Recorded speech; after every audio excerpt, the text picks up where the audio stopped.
नमस्कार दोस्तों। तो आज लेकर आए हैं कुछ महत्वपूर्ण प्रश्न जो कि कई प्रश्न ऐसे भी आते हैं जिनमें अंतर पूछा जाता है कि इस प्रश्न का अंतर क्या होगा कि इसमें और इसमें अंतर स्पष्ट कीजिए। तो कभी कभी 2 नंबर में पूछ लेता है कि अनिषेक फलन पर टिप्पणी लिखिए या अनिषेक फलन किसे कहते हैं समझाइए। तो अनिषेक फलन जो शब्द है वो वैज्ञानिक नेल ने दिया और सामान्यतः निषेचन के बाद अंडाशय फल में परिवर्तित हो जाता है, लेकिन प्रकृति में कभी कभी बिना निषेचन के अंडाशय फल में विकसित हो जाता है, तो यह क्रिया अनिषेक फलन कहलाती है। उदाहरण के लिए जैसे केला हो गया, पपीता हो गया, संतरा हो गया, नाशपाती हो गया और अनानास हो गया। और भी कई सारे फल ऐसे हैं जो कि इस विधि के द्वारा तैयार होते हैं। अगला प्रश्न है भ्रूण कोश और भ्रूण पोष में अंतर लिखिए। तो ये बहुत ही महत्वपूर्ण होता है, कभी कभी पूछ लिया जाता है कि भ्रूण कोश और भ्रूण पोष में अंतर लिखिए। तो इसका पहला पॉइंट ये है कि जो भ्रूण कोश होता है ये आगुणित होता है। कैसा होता है? आगुणित, जबकि भ्रूण पोष त्रिगुणित होता है। अगला पॉइंट है इसका विकास क्रियाशील गुरु बीजाणु मात्र कोशिका से होता है और इसका विकास प्राथमिक भ्रूण पोष कोशिकाओं से होता है। अगला है यह भ्रूण के विकास में सहायक है और जबकि यह भ्रूण के पोषण में सहायक है।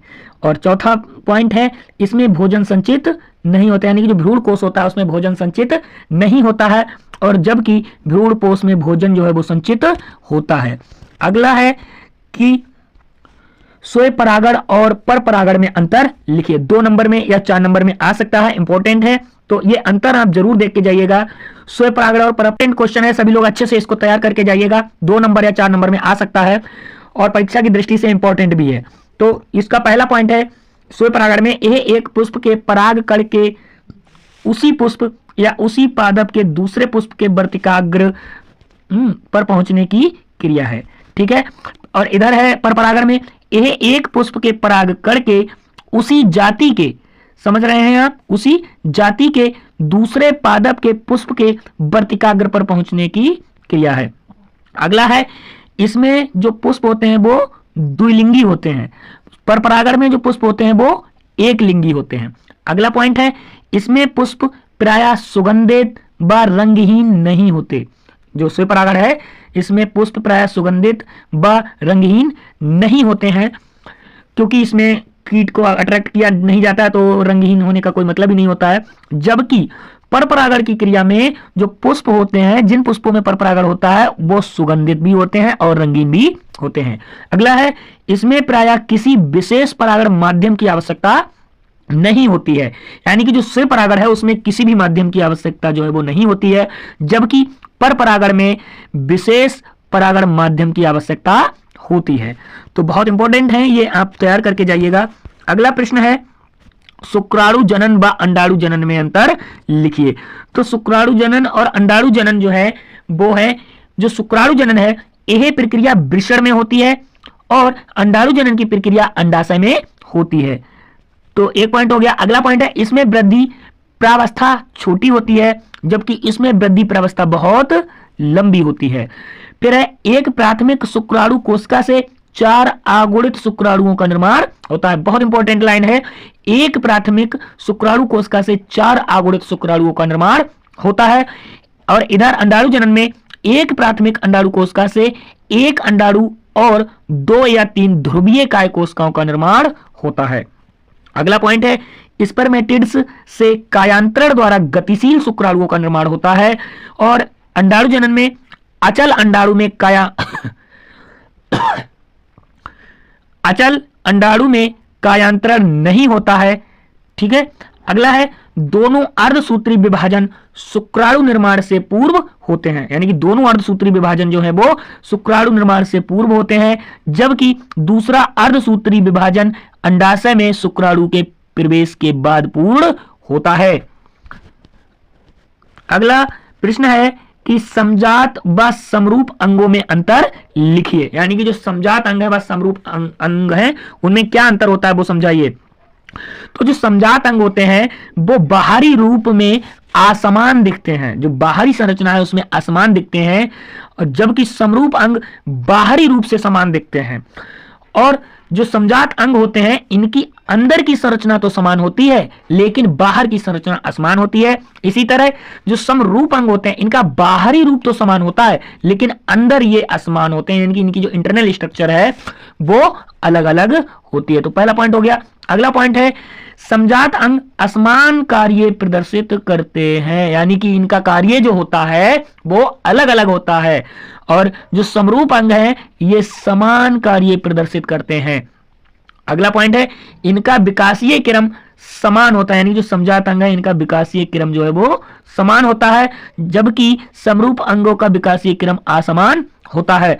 फिर है जो समजात अंग है वो अपसारी विकास को प्रदर्शित करते हैं। किसको? अपसारी विकास को प्रदर्शित करते हैं, जबकि जो समरूप अंग होते हैं वो अभिसारी विकास को प्रदर्शित करते हैं।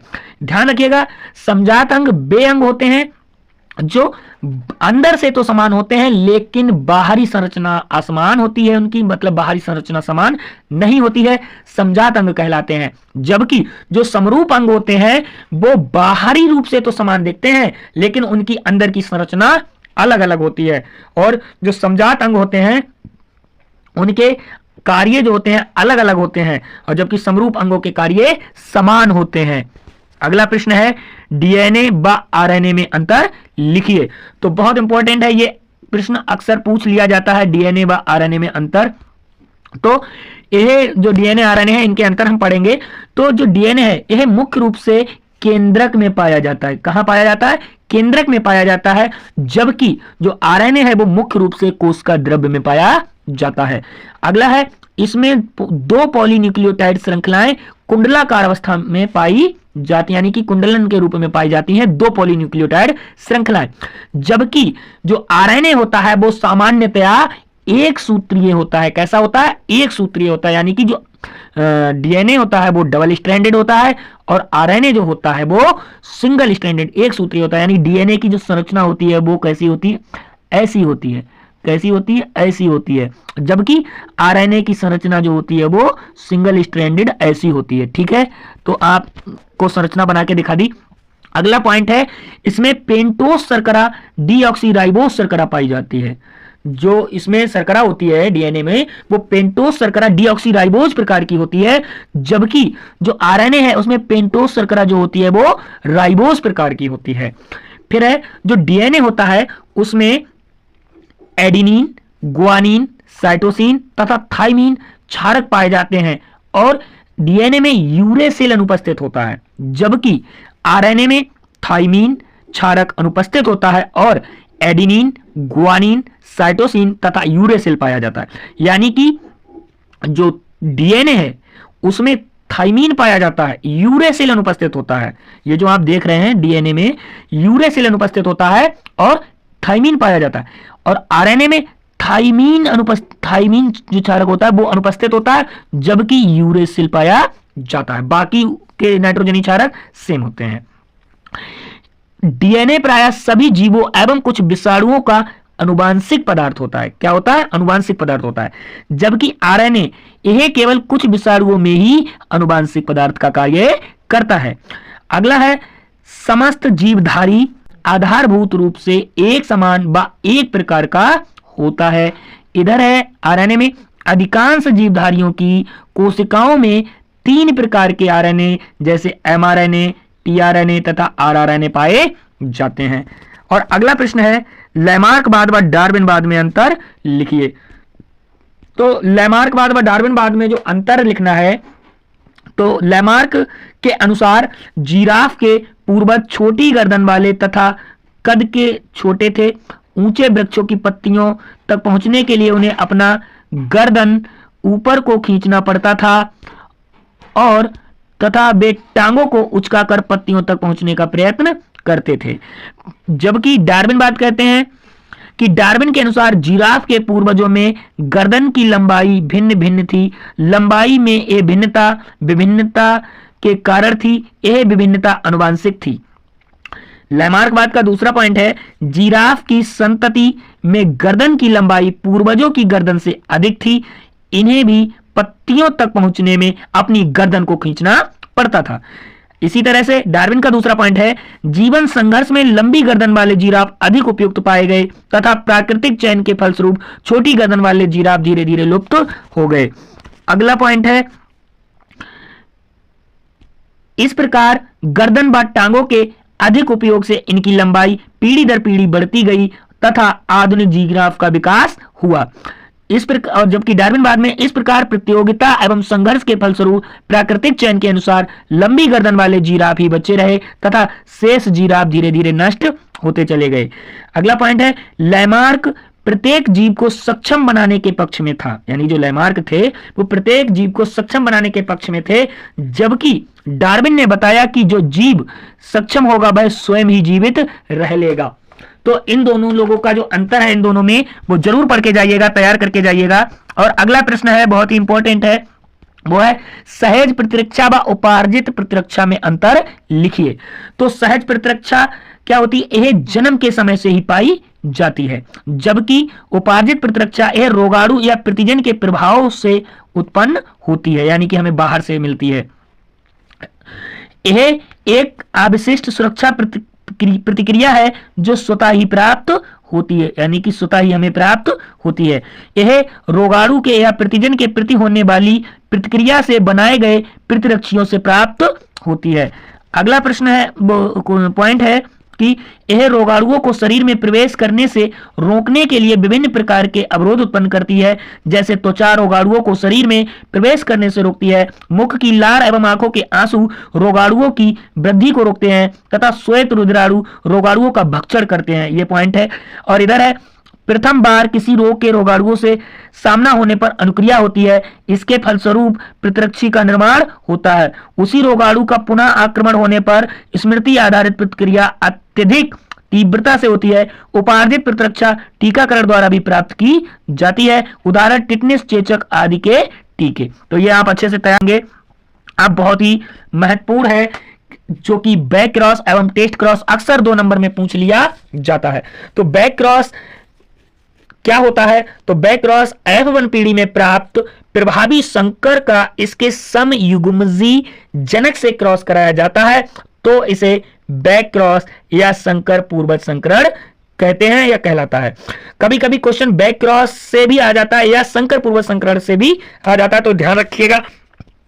इसका जो क्रॉस है, इसके क्रॉस के लिए हम शुद्ध लंबे पौधे लेंगे, ठीक है, और जो F1 पीढ़ी में प्राप्त होंगे संकर लंबे पौधे उनको लेंगे, ठीक है। अब इनका जब हम क्रॉस कराएंगे तो हमें 50% पौधे कैसे मिलेंगे? शुद्ध लंबे पौधे मिलेंगे। 50% पौधे कैसे मिलेंगे? शुद्ध लंबे मिलेंगे, और 50% संकर लंबे पौधे मिलेंगे।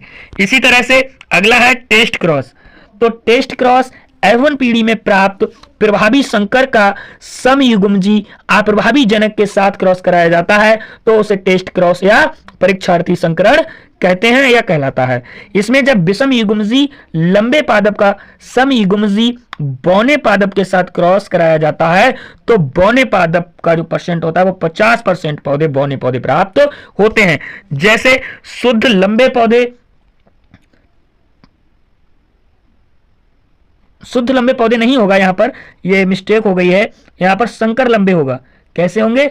संकर लंबे पौधे क्या होंगे? संकर लंबे, आप लिख लेना यहां पर संकर लंबे पौधे, यानी कि जो F1 में प्राप्त हुआ वो वाले F1 में जो प्राप्त हुए वो संकर लंबे पौधे, और शुद्ध बौने पौधों का क्रॉस कराया तो जो परसेंटाइल प्राप्त हुआ वो 50% संकर लंबे पौधे प्राप्त हुए और 50% शुद्ध बौने पौधे प्राप्त हुए। धन्यवाद दोस्तों। इसी की तरह से अगली वीडियो देखने के लिए हमें सब्सक्राइब करें, फॉलो करें, और ये सभी प्रश्न अच्छे से आप तैयार करके जाइएगा।